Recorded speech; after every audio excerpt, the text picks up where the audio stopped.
या स्टूडेंट, आज हम इस क्वेश्चन को डिस्कस करने वाले हैं जो कि जेईई एडवांस 2021 में पूछा गया था। मैकेनिक्स का एक बहुत ही अच्छा सा क्वेश्चन है, न्यूटन लॉज ऑफ मोशन पर बेस्ड। देखिए इस क्वेश्चन में क्या कह रहा है, क्वेश्चन कह रहा है कि ये एक रॉड है और इस रॉड का जो वेट है वो W है। तो ऑब्वियस सी बात है कि इसके सेंटर ऑफ ग्रेविटी पे यहाँ पर एक नीचे की तरफ फोर्स काम कर रहा होगा W, और यहाँ पर ये एक हिंज से जुड़ा हुआ है। हिंज का मतलब ये है कि ये मूव कर सकता है। अगर इसको फ्री छोड़ दिया जाए तो ये नीचे की तरफ गिर जाएगा, इस यहाँ से लटका हुआ रहेगा और नीचे की तरफ गिर जाएगा, ठीक है। और इसके इस एंड से एक धागे को पास कराया गया है। ये एक धागा, एक थ्रेड है, और इस थ्रेड के इस एंड को यहाँ पर फिक्स कर दिया गया है Q पर, और इस एंड पर एक ब्लॉक को लटकाया गया है। इस ब्लॉक का जो वेट है जो नीचे की तरफ काम कर रहा है दैट इज अल्फा W है।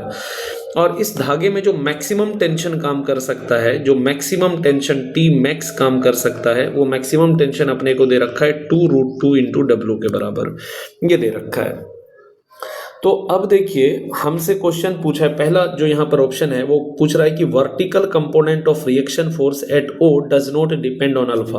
कहने का मतलब कि इस पॉइंट पर जो वर्टिकल कंपोनेंट, सपोज ये वर्टिकल कंपोनेंट कुछ ऐसा काम कर रहा है, तो ये वर्टिकल कंपोनेंट जिसका मैं नाम RV रख देता हूँ, तो कह रहा है कि ये RV अल्फा पे डिपेंड नहीं करेगा। RV जो है वो अल्फा पे डिपेंड नहीं करेगा। ये ऑप्शन सही है या नहीं है, ये हमसे पूछ रहा है। तो देखिए इसमें क्या करते हैं, अक्सर बच्चों से क्या गलती हो जाती है, वो कहते हैं कि यहाँ पर फोर्स वो RV कंसिडर कर लेते हैं और यहाँ पर वो T दिखा देते हैं कि ये T है, और T का एक कंपोनेंट इधर हो जाएगा, एक कंपोनेंट इधर हो जाएगा। और ऑब्वियस सी बात है ये लंबाई भी L है, ये लंबाई भी L है, तो हम कहेंगे ये एंगल हमारा 45 डिग्री हो जाएगा। तो इधर वो ले लेते हैं कितना, T sin 45, और ऊपर का फोर्स बराबर नीचे का फोर्स वो लिख करके क्वेश्चन को सॉल्व करने की कोशिश करते हैं कि upward force is equal to downward force. चूंकि सिस्टम हमारा इक्विलिब्रियम में है तो सिंपल ये बच्चे कर देते हैं कि RV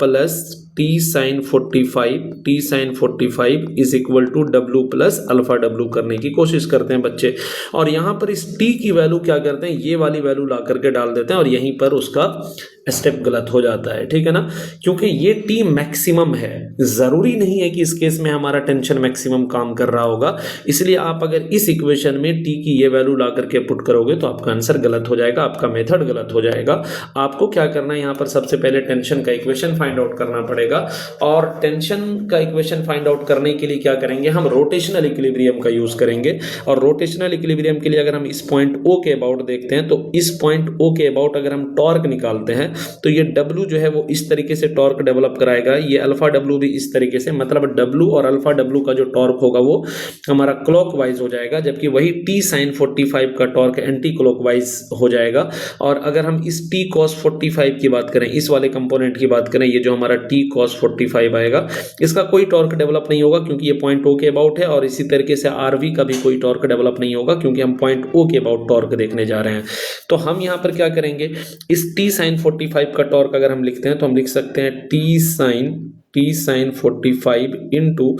पॉइंट O से जो पॉइंट P की दूरी है वो हमारा L है, तो इंटू L हो जाएगा, that will be equal to W का हमारा टॉर्क हो जाएगा W into L/2 plus alpha W का टॉर्क हो जाएगा अल्फा W इंटू L। और चूंकि ये दोनों टॉर्क हमारा क्लॉकवाइज था तो हमने कहा कि clockwise torque is equal to anti clockwise torque, चूंकि सिस्टम हमारा इक्विलिब्रियम में है यानी रोटेशनल इक्विलिब्रियम में है। तो हम ये कह सकते हैं कि T sin 45 की वैल्यू 1/√2 होती है, तो मैं इसको T इंटू L अपॉन में √2 इज इक्वल टू, मैं यहाँ पर W और L को अगर थोड़ी देर के लिए बाहर कर लूँ तो मेरा ये बन जाएगा 1/2 प्लस हमारा ये अल्फा हो जाएगा, ये L से L हमारा कैंसिल हो जाएगा, और यहाँ से हम T की वैल्यू को क्या लिख सकते हैं, तो T हमारा हो जाएगा √2 इंटू W इंटू, इसको अगर हम सॉल्व करेंगे तो 1 + 2 अल्फा/2 ऐसा कुछ लिखा जा सकता है, ठीक है। और अगर आप इसको थोड़ा और सॉल्व करना चाहो तो √2 से 2 को डिवाइड कर सकते हो, लेकिन खैर यहीं तक रहने देते हैं, इसको हम आगे आप देखेंगे। तो खैर टेंशन की वैल्यू इतनी आ गई। अब हमें क्या करना है, हमें वर्टिकल कंपोनेंट देखना है कि vertical component of reaction force at O does not depend on alpha. तो अगर हम वर्टिकल कंपोनेंट यहाँ पर निकालना चाहें तो अब जाकर के हम इसको सॉल्व करेंगे। तो अब हम लिख सकते हैं क्या कि ऊपर का फोर्स इज इक्वल टू नीचे यानी upward force is equal to downward force, और अपवर्ड फोर्स की जगह पर हम वर्टिकल कंपोनेंट यानी RV प्लस हम क्या लिख सकते हैं, तो प्लस हम T sin 45 is equal to downward force that is W plus हम क्या लिख सकते हैं, अल्फा इंटू W लिख सकते हैं।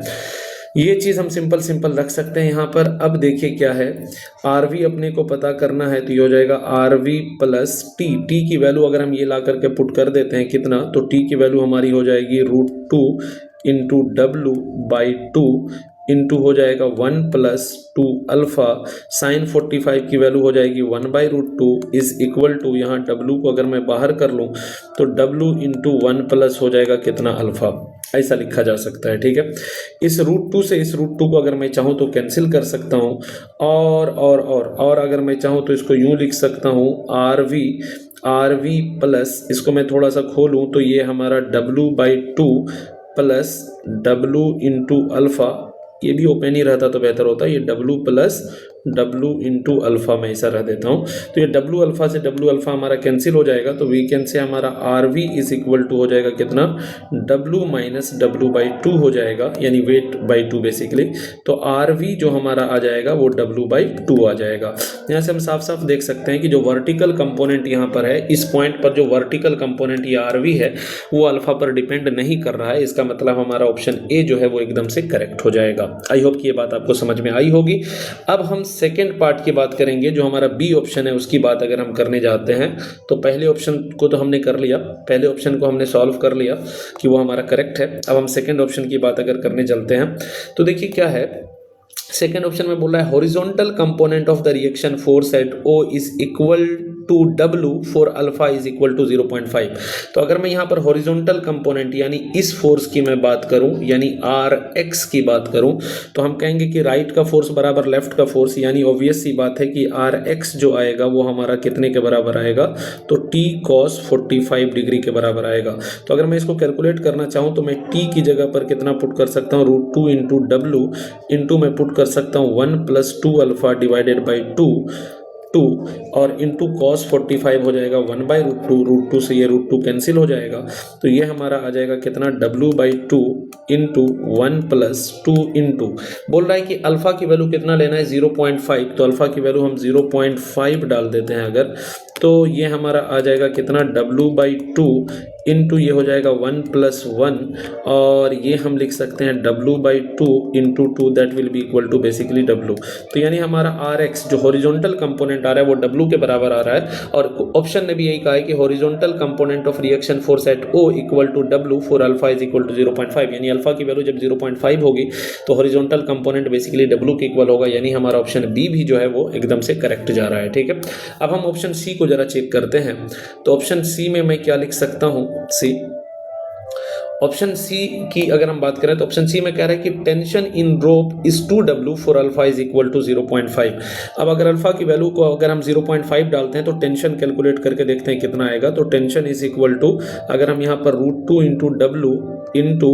1 प्लस, इसने बोला है अल्फा की वैल्यू 0.5 लेने के लिए, तो हम कहेंगे 2 इंटू 0.5 डिवाइडेड बाई हमारा 2 हो जाएगा, और अगर इसको सॉल्व करेंगे तो ये √2 इंटू डब्लू इंटू हमारा ये हो जाएगा 1 प्लस 1 डिवाइडेड बाई 2, यानी ये 2/2 1 आ जाएगा, ये हमारा आंसर निकल करके आएगा √2 इंटू डब्लू, यानी कि जब अल्फा की वैल्यू 0.5 है तो टेंशन √2W है, जबकि ऑप्शन में दिया हुआ है कि जब अल्फा 0.5 होगा तो टेंशन 2W होगा, यानी हमारा ये ऑप्शन मैच नहीं कर रहा है, मतलब ऑप्शन सी हमारा गलत हो जाएगा। अब अगर हम ऑप्शन डी की बात करें, जरा ऑप्शन डी को चेक करते हैं, तो ऑप्शन डी में हमारा क्या आ जाएगा, जरा देखिए,